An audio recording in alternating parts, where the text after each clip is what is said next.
네, 첫 순서 이슈박입니다. 태진 앵커 혹시 축구도 하고 하니까 건강기능식품 같은 거 평소 챙겨 먹나요? 저 뭐 영양제 같은 거 TV 보면 좋다는 거 저도 한번 따라서 사보기는 했는데 결국엔 그 습관이 안 들어서 안 먹게 되더라고요. 근데 또 챙겨 드시는 분들은 이렇게 한 주먹으로 해서 드시는 거 많이 봤습니다. 진짜 한 주먹씩 네. 드시는 분도 있더라고요. 자, 이렇게 영양제, 건강기능식품, 그리고 운동, 다이어트, 이 모든 게 다 유행이 있습니다. 그런데 이 유행 다 따라한다고 진짜 건강해질까요? 전문가에게 한번 여쭤보도록 하겠습니다. 네, 서울대학교 병원 신경과 이승훈 교수 모셨습니다. 어서 오십시오. 안녕하세요. 교수님 바쁘신데 나와주셔서 감사합니다. 자, 지금 말씀드렸듯이 요즘에 건강기능식품, 영양제 이걸 이제 그냥 아예 약이라고 부르는 분들도 많더라고요. 약이라고 치고 약은 아니지만 이거를 먹지 않으면 내가 도태될 것 같은 느낌까지도 들거든요. 근데 이거 진짜 어떻게 보십니까? 현직 지금 의사를 하고 계시니까 실제 좀 체감이 되십니까?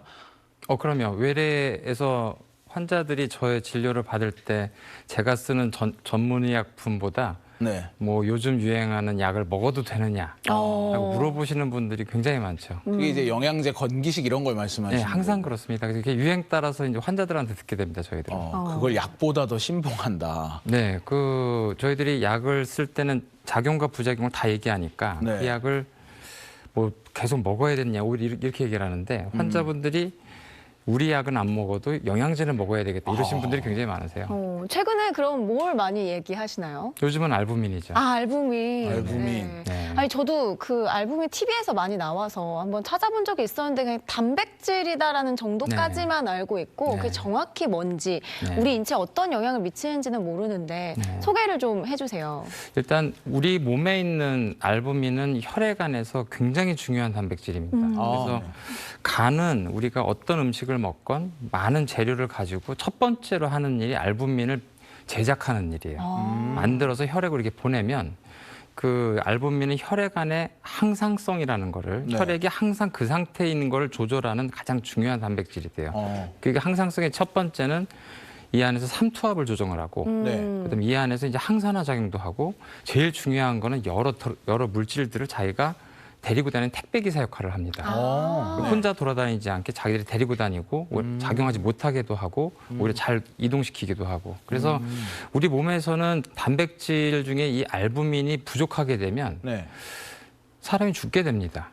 엄청나게 중요한 물질이죠. 생명과 직결되는 단백질이네요. 그렇습니다. 그래서 제일 많이 떨어지시는 분들이 신장질환자, 간질환자인데 신장질환자는 알부민이 세서 간질환자는 알부민을 못 만들어서 혈액에서 부족하게 됩니다. 그래서 두 환자분들한테는 병원에서 예전부터 알부민 수액 제제로 필요한 사람들한테 굉장히 비싼 가격으로 이제 처방을 하게 되고 보험 급여 기준도 굉장히 까다롭게 돼 있죠. 근데 최근 교수님이 하신 말이 화제가 됐잖아요. 알부민 먹는 건 MSG를 퍼먹는 것과 마찬가지다. 이렇게 해서 또 화제가 됐었는데. 저도 이 영상 봤어요.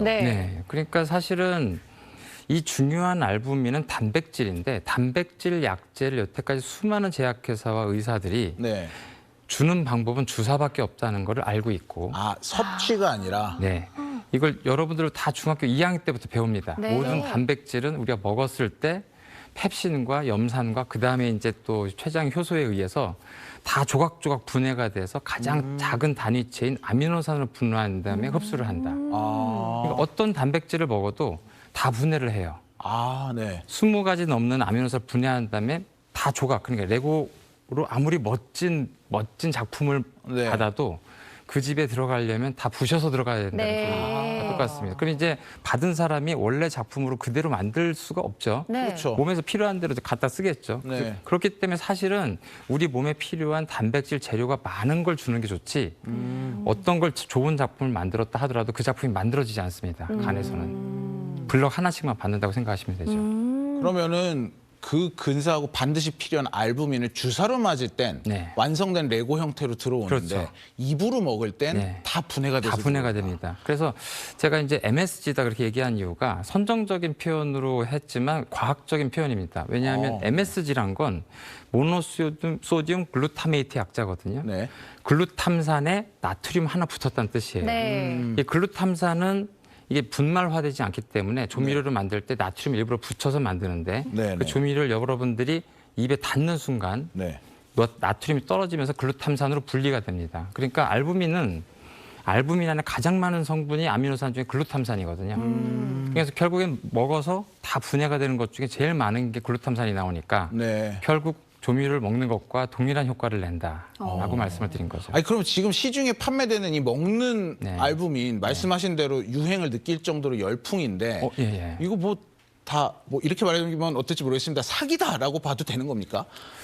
그러니까 사기라고 말할 때 이게 해가 되느냐 하면 해가 될 리는 없죠. 근데 아. 돈값을 하느냐라고 봤을 때 돈값을 너무 못하는 게 문제죠. 그러니까 아. 뭐 일종의 좀 저질 단백질에 가깝죠. 이게 네. 왜 그러냐면 알부민 이 영양제들은 사람 혈청 알부민이 아니고 네. 대부분 계란에 있는 난백 알부민으로 만드는데 오발부민이라고 해서 이건 사실은 알부민이 아닙니다. 그래요? 알부민이라는 이름만 동일하지 아. 사람에서 효능과 동일한 단백질이 아니에요. 그런데 이제 그 이름이 동일하다는 걸로 해서 미국 같은 경우에는 이제 에그 화이트 프로틴이라고 해가지고 네. 굉장히 저렴한 맞아요. 영양제로 조금 이게 하는 정도인데 뭐 계란을 먹기 힘든 사람이거나 뭐 그런 사람인 경우에 근데 전 세계에서 우리나라에서만 유일하게 알부민 경구 영양제 열풍이 불어버렸어요. 네네네. 이게 다른 나라에서도 근거가 있고 우리나라에서 열풍이 불면 모르겠는데 한국만 그렇다는 게 굉장히 심각하게 문제인 거죠. 과학적 근거 없이. 아니 그러면 말씀 들어보면 알부민 그 약은 비싼데 차라리 그냥 달걀을 먹는 게 더 낫겠네요. 훨씬 영양학적으로 우수합니다. 가격도 훨씬 싸고. 훨씬 싸고 훨씬 더 많은 단백질 재료가 들어있고. 아니 그게 교수님 이야기를 들어보니까 뭔가 효능이 없다고 한 것들을 좀 재검해보고 싶은 생각이 드는데 그 네. 요즘에 올리브 오일 엄청 유행하잖아요. 그 저도 그 몸에 좋다 그래서 공복에 소주잔에 따라서 레몬즙 섞어가지고 한 잔씩도 먹어본 적이 있었는데 저도 네, 먹어봤어요. 오래 가진 못했어요. 근데 이게 정말 효능이 있는 건지 요즘에 또 비싼 알약으로도 또 나오더라고요. 그러니까 올리브 오일은 굉장히 좋은 오일입니다. 네. 그러니까 여러 지방 중에 올레산이라고 하는 불포화 지방산을 굉장히 많이 함유하고 있거든요. 그러니까 식물성 기름 중에서는 최고 수준인데 네. 근데 그 올레산이 우리가 신경세포 기능이나 이런 데 굉장히 중요하거든요. 근데 문제는 그러니까 우리가 올리브 오일을 잘 먹는 게 좋다고 하는 건 음식과 하루 종일 먹는 기름의 양이 꽤 많아요. 네. 그걸 올리브 오일로 대체할 수 있으면 참 좋다라는 의도로 의사들이 많이 얘기를 하는 건데 이미 그런 밥도 다 먹고 있는데 아침에 또 오일을 한 숟갈을 드시면 한 숟갈 자체의 칼로리가 120칼로리쯤 됩니다. 네. 이거 몸에서 불필요한 게 하나 더 들어오게 되면 그 살찌는 대로만 가거든요. 잘못하고 있었는데. 그러니까 만약에 네. 본인이 하루 중에 먹는 지방의 양을 줄이고 네. 줄은 만큼 올리브 오일을 아침에 퍼먹겠다. 네. 그러면 뭐 그건 과학적으로는 타당할 수 있는데 아. 이 좋은 기름을 음식 먹을 때 가급적 많이 써라 이렇게 말하는 게 좋습니다. 먹는 방법을 좀 달리 해야겠네요. 그러게요. 네, 알겠습니다. 아니 근데 이제 어쨌든 이런 것들이 결국 우리가 정보가 있기 때문에 이제 알게 되고 관심이 생기고 사게 되는데 요즘 뭐 진짜 대미디어의 시대 아니겠습니까? 네. TV에서도 건강기능식품 정말 많이 나오고 특히 유튜브에 연예인들이 네. 이 개인 채널에서 네. 뭐 홍보성이든 뭐든 계속 보여준단 말이죠. 그러다 보니까는 어떻게 보면 공급이 수요를 만드는 게 아닌가라는 생각이 듭니다. 실제로 제가 좀 준비를 해봤는데 저희 뉴스헌터스 사무실에 오늘 와. 싹 돌면서 한번 걷어봤어요. 네. 요게 몇 명 건지 아세요? 몇 명 건가요? 3명.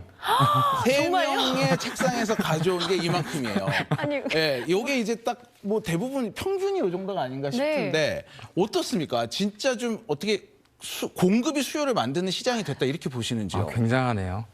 그죠? 교수님도 놀라시죠? 굉장히 많습니다. 네. 여기 잘 안 보이지만 이렇게 알약도 있습니다. 이렇게. 예. 많이 챙겨 드세요네요. 그러게요. 이거 어떻게 이걸 이렇게 다 먹을 필요가 있을까요? 전혀 아니죠. 전혀 아닌가요? 전혀 아니죠. 그러니까 사실 우리나라에서 왜 이렇게 영양제 건기식이 유행하게 됐냐는 역사적 배경은 네. 사실은 한방이나 한약을 많이 먹고 보약을 먹던 그런 기본적인 습성이 있기 때문에 지금 들어와서는 좀 더 과학적인 백그라운드로 좋은 걸 먹고 싶다는 게 이쪽으로 약간 옮겨온 것 같습니다. 과거엔 그냥 좋은 보약이 있다더라 그럼 먹었는데 네네. 그걸 비싸게 몇 첩 지어서 먹었는데 지금은 좀 더 과학적인 근거가 있는 게 이런 영양제로 나왔다더라 하면서 이제 어떻게 보면 이게 열풍이 된 거 아닌가 싶은데요. 기본적으로 영양제는 사실은 굉장히 필요한 사람이 있습니다. 네. 네. 그러니까 영양제라는 게 다 필요 없다 이 뜻이 아니고 기본적으로 환자는 필요해요. 그러니까 뭐 결핵에 걸렸다. 네. 여러 암에 걸렸다. 이런 분들은 제대로 된 식사를 할 수가 없어요. 그렇죠. 식사가 엄청나게 중요한데 네. 노인분들은 이빨이 안 좋거나 소화 기능이 떨어졌다. 임산부, 다이어트 심하게 하시는 분, 그다음에 네네. 뭐 채식주의자 이런 분들은 분명히 영양소가 제대로 안 들어오니까 네. 그렇죠. 영양제로 먹어서라도 유지를 해야 되는데 그런 사람들을 위해서 영양제를 만들었더니 아주 정상적이신 분들이 아주 젊으신 분들이 일찌감치 돈을 써서 먹는 게 굉장히 큰 문제인 거죠. 근데 그런 말이 있잖아요. 젊을 때 챙겨 먹어야지. 맞아. 나중에 아프거나 나이 들어서 네. 먹으면 아무 소용 없다 이렇게 이야기하는데. 역발상인가요? 예, 뭐 당연히 좋은 얘기인데 그거를 불필요한 영양을 더 해서 할 필요는 없다고 생각하는 거죠. 굳이. 네, 알겠습니다. 알겠습니다. 자, 뭐 이제 지금까지 건강기능식품 얘기했는데 기왕 이렇게 귀하신 걸음 해주신 김에 건강 상식들 한번 좀 또 네네. 여쭤보고 싶은 게 많습니다. 자, 먼저 또 교수님께서 하신 말씀 중에 이것도 또 좀 유행했어요. 너무 살 빼려고 하지 말아라. 네. 통통한 사람이 오히려 더 오래 산다. 네. 그럼 제가 태진 앵커보다 더 오래 사는 겁니까? 그 남녀 차이가 있지만 기본적으로는 체질량 지수라는 거를 기본적으로 판단을 하고요. 네. 그러니까 키를 미터로 환산한 다음에 제곱을 하고 몸무게를 킬로그램 해서 키 제곱에 나누면 이제 맞아요. 수치가 나오는데 네. 일반적으로는 우리나라에서 그러니까 25부터 23.5 사이를 네. 과체중이라고 얘기하고 25를 넘어가면 비만 1단계라고 합니다. 그게 네. BMI 네, 그거죠? 체질량 지수 BMI. 그래서 이제 23을 넘지 않는 사람들을 이제 정상이라고 얘기하게 되는데 실제로 다른 나라는 좀 다릅니다. 25까지를 정상이라고 하고 이게 전 세계 공통은 20에서 25 사이를 그 정상 체중이라고 하는데요. 네. 근데 문제는 여태까지 BMI 지수가 과학적 의학적으로 도입된 이후에 사실은 옛날 연구서부터 꽤 통통한 사람들이 오래 산다는 게 과학적으로 계속 나오고 있었어요. 근데 2000년대 들어서는 아주 대표적으로 그 전체 연구를 다 메타 분석을 하는 그래서 전체 수백만 명 환자를 전부 다 환자가 일반인 다 분석해 봤더니 26 정도 되는 약간 통통한 사람이 전체 중에서 가장 오래 살더라. 26. 예. 그런데 이제 그 이후에 나온 연구들이 약간 반박하는 것도 있었지만 우리나라에서 심지어 대한 비만학회에서 그 재작년에서 나오는 팩트시트에도 보면 한국에서도 남녀 공이 희한하게 비만 1단계 과체중이 제일 오래 사는 걸로 나왔어요. 그래서 사실 전체적으로 보면 한 26 정도가 이상하게 좀 오래 삽니다. 그걸 우리나라 지금 특히 뼈 말라 다이어트까지 하는 여성분들 맞아요. 생각을 하면 네. 그분들이 20도 안 되는 분들이 대부분인데 18, 19밖에 안 되는데 그 단계는 의학적으로는 굉장히 수명이 짧은 단계입니다. 네.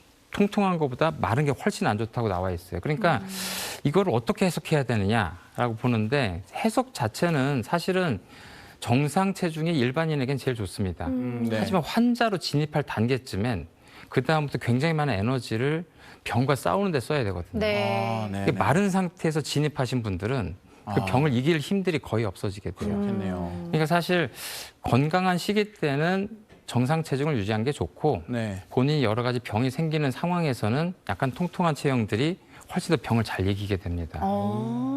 적정 체중을 유지를 해야 될 것 같은데. 네. 아니 근데 뭐 마지막으로 요즘 날이 따뜻해지다 보니까 달리는 분들 굉장히 많아지셨거든요. 네. 저도 네. 자주 네. 달리곤 네. 하는데 근데 이게 또 연령대별로 좀 주의해야 될 점이 있다고 하더라고요. 네, 달리기는 굉장히 좋은 운동입니다. 네. 그러니까 사실 모든 운동이 대부분 좋은데 기본적인 전제는 그 나이와 그 사람의 건강 상태에 맞춰서 선을 지켜야 되는 게 굉장히 중요하죠. 선을 넘지 말아라. 네, 근데 그 선이라는 거를 본인 스스로 이게 선이라는 걸 알 길이 없어요. 그렇죠. 그렇죠. 또 뭐 운동이라도 즐겁고 재밌으면 본인이 중독이 점점 심하게 하다 보면 또 뇌에서 이제 도파민이 나와서 이겨내고 운동의 중독을 느끼게 됩니다. 맞아요. 그러다 보면은 일단 나이가 들어서 모든 사람 공통으로 심한 달리기는 무릎 연골이 재생이 안 되기 때문에 네네. 심각하게 연골이 손상될 수도 있어요.